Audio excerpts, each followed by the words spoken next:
Hi hello नमस्कार मंडळी, मी शर्वरी तुमच्या सगळ्यांचं नवीन एका व्हिडिओमध्ये खूप मनापासून स्वागत करते आहे. आता मी माझी जी जर्नी आहे, लाईफ स्टोरी आहे, ती तुमच्यासोबत शेअर ऑलरेडी केलेली आहे 4 भागांमध्ये. त्यात तुम्हाला लक्षात आलेलंच आहे की मी किती प्रकारच्या इमोशनल क्रायसिसमधून जात होते, किती मानसिक ताणतणाव होता, त्रास होता. तर ह्या सगळ्यातून मी स्वतःला कसं बाहेर काढलं, ह्या पॉईंटवरती आपण बोलायला अतिशय लगेचच सुरुवात करूया. सगळ्यात पहिली महत्त्वाची गोष्ट मी त्याच्यामध्येही मेन्शन केली होती, गोष्ट इथे संपत नाही आहे, माझ्या शेवटच्या पार्टमध्येही मेन्शन केली होती किंवा आधीच्या असेल, की स्वतःला कुठेतरी काहीतरी प्रॉडक्टिव्ह क्रिएटिव्ह गोष्टींमध्ये गुंतवून ठेवणं फार महत्त्वाची गोष्ट आहे. आणि ही फक्त तुम्हाला काहीतरी इमोशनल क्रायसिस असेल, ताणतणाव असेल, स्ट्रेस असेल तेव्हाच नाही, तर एरवी देखील. कारण म्हणलं जातं ना की खाली दिमाग शैतान का घर.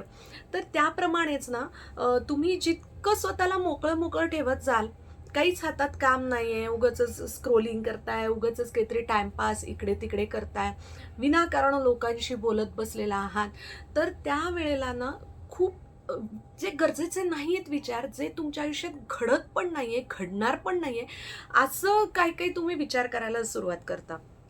त्यामुळे सगळ्यात महत्त्वाची ही गोष्ट असते की बिलकुल पण स्वतःला असं एकट्या विचारांमध्ये ठेवायचं नाही, किंवा त्या जे चाललंय आत्ता आयुष्यामध्ये जे काही वाईट फेज वगैरे आहे त्या गोष्टींमध्ये ठेवायचं नाही.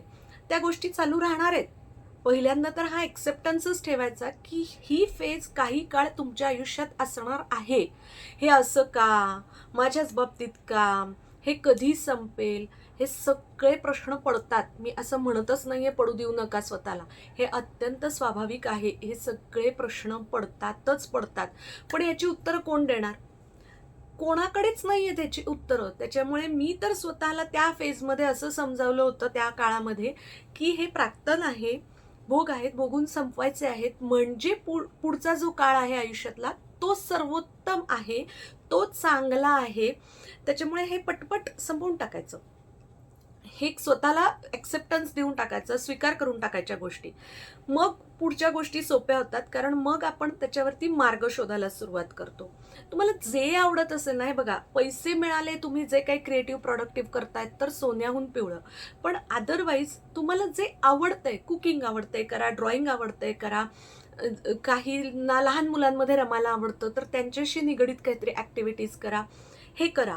आणि प्रत्येकाशी तुमच्या आयुष्यात काय चाललंय ना हे बोलत बसू नका, कारण त्यातला प्रत्येक जण ते चांगले सेन्सनी घेणार आहे असं नाही. काही जण त्या काळामध्ये तुमची फक्त मजा घ्यायला आलेले असतात, त्यांना फक्त ना जाणून घ्यायचं असतं की कसे तुम्ही अजून त्रासात आहात.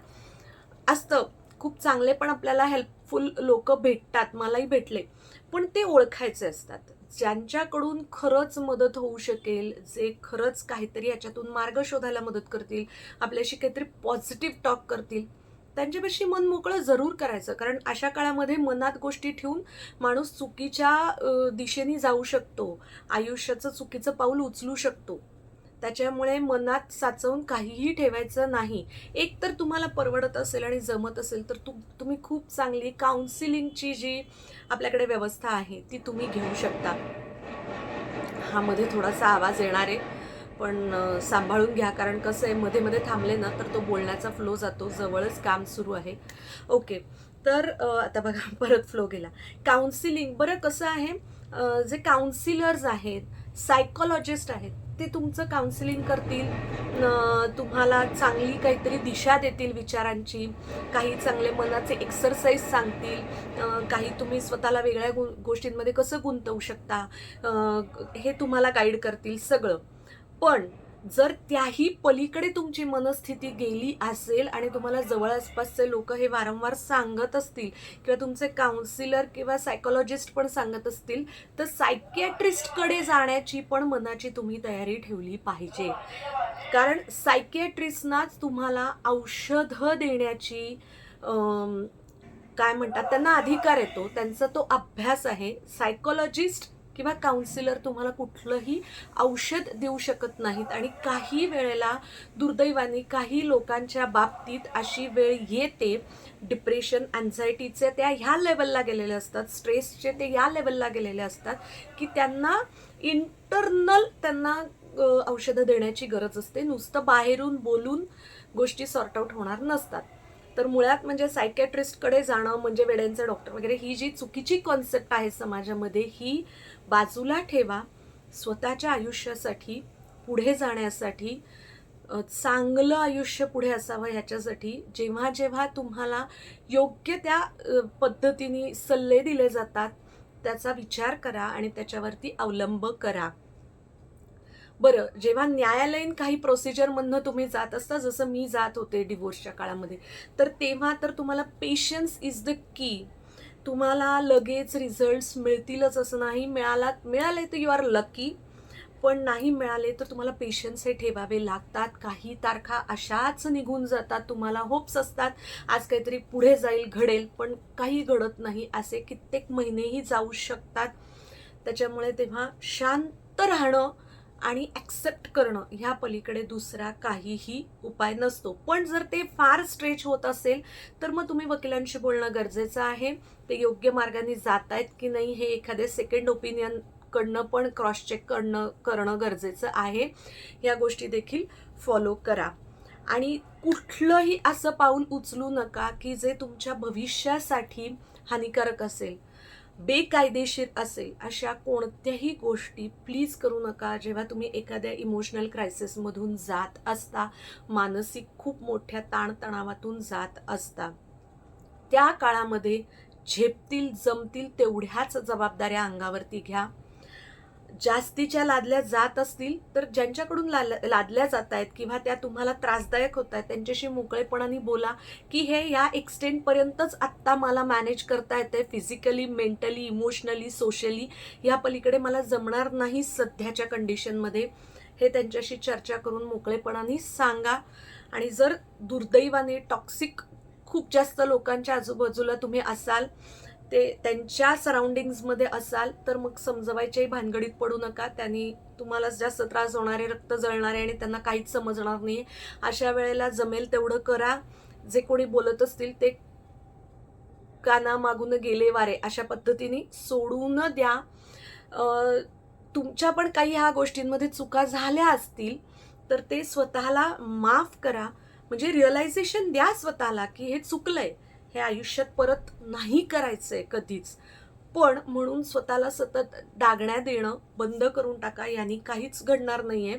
यांनी तुमचा कॉन्फिडन्स लो होईल आणि भविष्य अजून खूप पुढे आहे ना, तर मग त्या गोष्टींमध्ये तुम्ही कशा नवीन गोष्टी स्वीकारणार. त्यासाठी माफ करा स्वतःला. आणि सगळ्यात मोठा मला जो मदतीचा आधार झाला या सगळ्यामध्ये तो म्हणजे अध्यात्म, म्हणजे स्पिरिच्युअलिटी. देवदेव सतत करणं, कर्मकांड करणं, अध्यात्माकडे वळणं, स्पिरिच्युअलिटी, ह्या दोन वेगळ्या गोष्टी आहेत. पुसटशी रेषा आहे त्याच्यामध्ये, पण तरी वेगळ्या गोष्टी आहेत, हे लक्षात घ्या.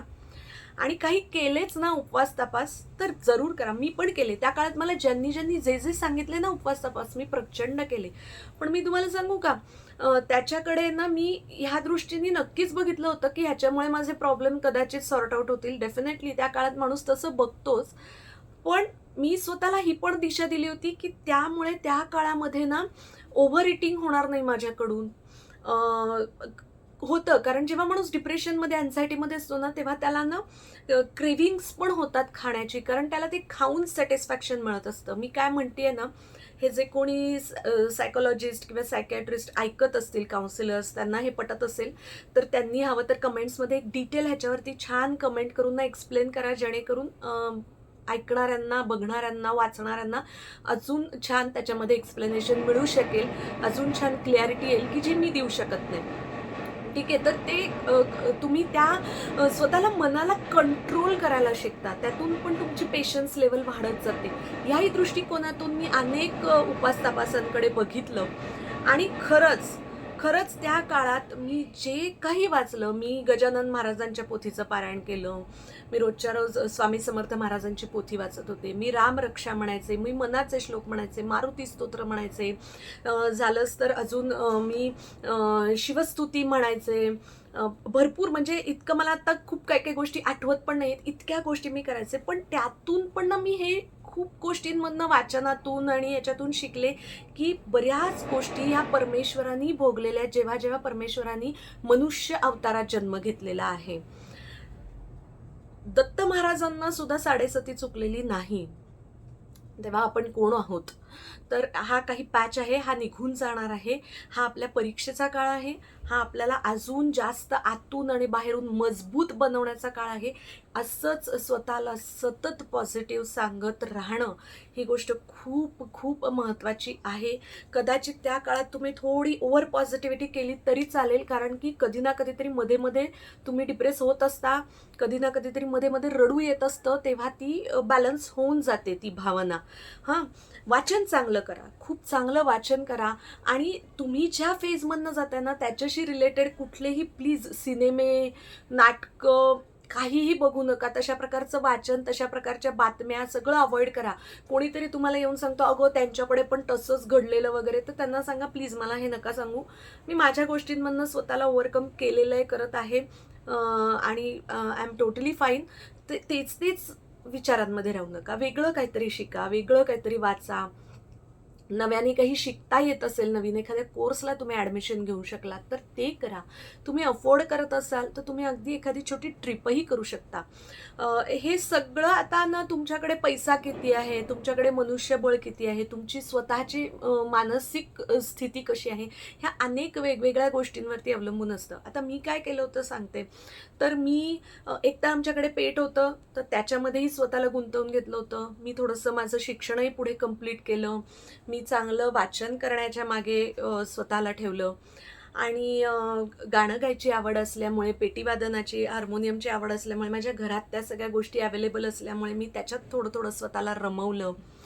रांगोळ्या, रेडीमेड रांगोळ्या करून विकल्या, दिवाळीमध्ये पणत्या रंगवून विकल्या. अशा हर तऱ्हेने मी स्वतःला बागकामामध्ये, माझ्या आईबाबांचं मोठं घर असल्यामुळे बाग आहे आजूबाजूला, तर स्वतःला बागकामामध्ये मी गुंतवून घेतलं. खूप प्रकारे तुम्ही स्वतःला गुंतवून घेणं चांगल्या प्रकारे ही इतकी महत्त्वाची गोष्ट आहे या काळामध्ये. आणि तीच गोष्ट तुम्हाला ह्यातून बाहेर पडायला निश्चित मदत करते. भविष्यात केव्हा तरी तुम्हाला तो तुमचा इन्कम सोर्स असू शकतो. आणि सगळ्यात महत्त्वाची गोष्ट म्हणजे तुम्ही स्वतःला संपवणं, कुठल्या तरी व्यसनाधीन होणं, ह्या कोणत्याही मार्गाला जात नाही. आणि आध्यात्मिक बैठक असली पाहिजे, मनाच्या शांतीसाठी असली पाहिजे, कोणीतरी एक शक्ती माझ्यासोबत आहे हे सतत आपल्याला जाणवून घेण्यासाठी आध्यात्मिक बैठक गरजेची आहे. म्हणजे तुम्ही तासनतास खूप काहीतरी वाचत बसा, होम हवन करा, खूप काहीतरी उपास तापास करा, असं माझं म्हणणं नाही आहे.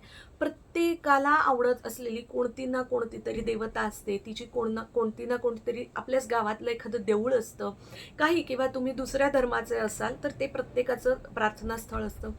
दिवसभरातून 15-20 मिनटं घरातल्या देवांसमोर किंवा तिथे देवळात जाऊन मेडिटेशन करा. मेडिटेशन करताना पहिल्यांदा असं होणार आहे की डोळे मिटल्यावर तेच तेच विचार येणार आहेत, तेच तेच डोळ्यासमोर येणार आहे, पण ते बाजूला सारायचं आहे आणि स्वतःला चांगल्याच आठवणी आयुष्यातल्या द्यायच्या आहेत. एक एवढूशी घटना तुमच्या आधीच्या प्रचंड मोठ्या चांगल्या आयुष्यावरती परिणाम नाहीच करू शकली पाहिजे, हे स्वतःला सांगायचे. पुढे अजून खूप मोठं आयुष्य आहे, चांगलं जगायचं, उत्तम जगायचं आयुष्य आहे. त्यासाठी एवढ्याशा घटनेनी हे सगळं संपवून टाकायचं नाही. तुम्ही आत्ता देऊळबंद जर सिनेमा बघितला असेल तर त्याच्यामध्ये स्वामी सांगतात की त्या शेतकऱ्याचं मी अजून पुढे 35 वर्ष आयुष्य लिहिलं होतं, परमेश्वरांनी त्याचं अजून पुढे 35 वर्ष आयुष्य लिहिलं होतं. संपवणं हा त्याचा निर्णय होता, हे त्याचं कर्म होतं, मी नव्हतं त्याला असं म्हणलं. त्याच्याकडे खूप सारे पर्याय होते. तर वेगवेगळे पर्याय चांगल्या आयुष्यात पुढे जाणं, शोधणं ही फार गरजेची गोष्ट आहे. तुम्हाला माझी कळकळ कदाचित जाणवत असेल, मी अजिबात हे नाही शांतपणे सांगू शकत. खूप असं कळकळीने आणि पोट तिडकीने आणि असं ह्यांनी सांगते, कारण ना त्यातून गेलीये.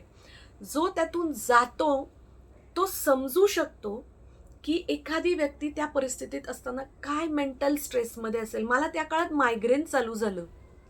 इतक्या हॉरिबल लेवलचं मला मायग्रेन चालू झालं. मला बेकार उलट्या व्हायच्या. माझं असं वाटायचं भयंकर तर फोडून टाकणार आहे कोणीतरी डोकं आतून. इतक्या लेव्हलचं. पण मग मी पुन्हा पहिल्यापासूनच मी आयुर्वेदाकडे माझा जास्त कल होता. तर मी पुन्हा पुन्हा माझ्या आयुर्वेदिक डॉक्टरकडे जायचे.